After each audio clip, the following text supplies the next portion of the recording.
The Charlotte area is number 2 on another national top 10 list. But this time, it's not a good thing. An environmental group says one of our local power plants on the Catawba River is the second most contaminated coal ash site in the country. And now North Carolina officials are ordering a cleanup. As part of our Planet Carolina report, Carolina Impact's Jeff Saunier joins us from Lake Wylie with more on why all that contaminated coal ash is there in the first place.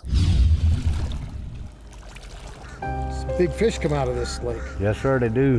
John McCaston's been catching the big ones in these waters for a long time, and he's got the pictures to prove it. Probably 8 or 9 years old, and I'm 67 now. And Duke Energy's Allen Steam Plant, well, it's been here on Lake Wylie even longer.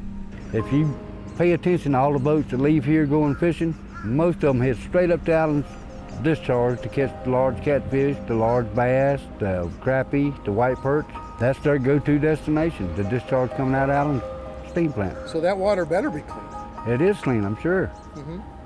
I mean, you wouldn't have the large numbers of fish and wildlife on this lake if it wasn't. But what the fishermen can't see from the water near Plant Allen, or from the front gate, or from this dead-end dirt road behind the plant, are the acres of coal ash sitting underwater at the bottom of giant ponds. This stuff is in the most dangerous place possible. It's a problem.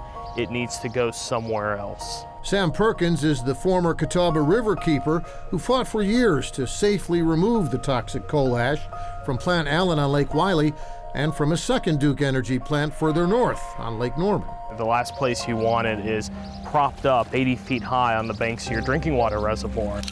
But Duke Energy says their plan to drain the ponds and cap the coal ash right where it is, well, that's safe too. The U.S. Environmental Protection Agency determined, after extensive analysis, that both capping and excavation are safe.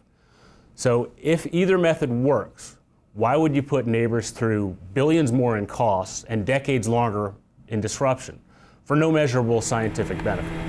When it comes to coal ash near the Catawba, Duke Energy and its detractors don't agree on much, but there is at least one thing they do agree on, that neither side wants a repeat here on the Catawba River of what happened on the Dan River 5 years ago, where Duke Energy had the third biggest coal ash spill in U.S. history, leading to these protests outside Duke Energy headquarters here in Charlotte.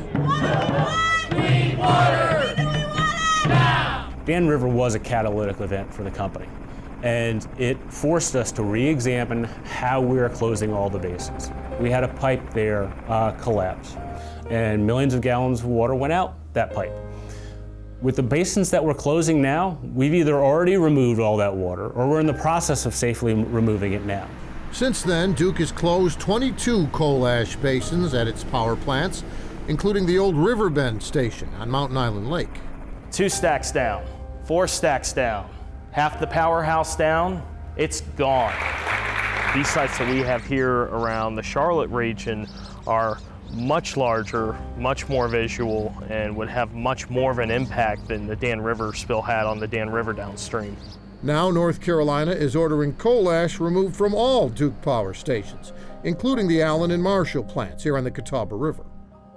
Until recently, they were planning to leave all of the ash where it is. And I think we said as much in the report, we thought that was a bad idea. Abel Ross is the researcher who studied groundwater testing results here at Plant Allen and every other coal power plant in the country.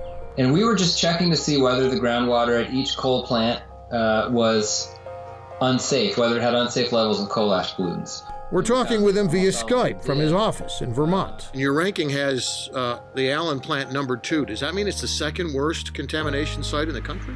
According to our ranking system, yes. It was number 2, meaning that it exceeded drinking water standards by the largest margin for the largest number of pollutants. Wow. With the exception of one other plant.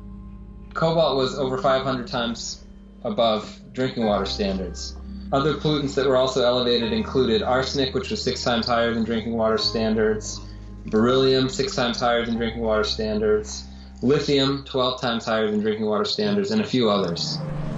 But Duke says those pollutants are confined only to the groundwater under Plant Allen's own property, and that separate testing at Lake Wylie shows no coal ash pollution in the drinking water. To be very clear, No one's drinking water supplies are affected by our basins. Recreational water supplies are still safe from our operations. Duke Energy, meanwhile, says Plant Allen and other coal ash sites are what the EPA calls low risk, and that Duke will support solutions that protect customers and the environment. And John McCaston thinks fishing here in Lake Wylie is actually better than it used to be. A lot cleaner. Really? A lot cleaner. When I was a kid, all the cities put their sewage directly into the lake.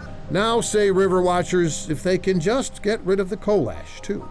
The coal ash needs to get away from the banks of the Catawba River, and it needs to go somewhere. Our commitment, regardless of how we end up ultimately closing these basins, is to keep our neighbors safe, is to keep the lakes safe.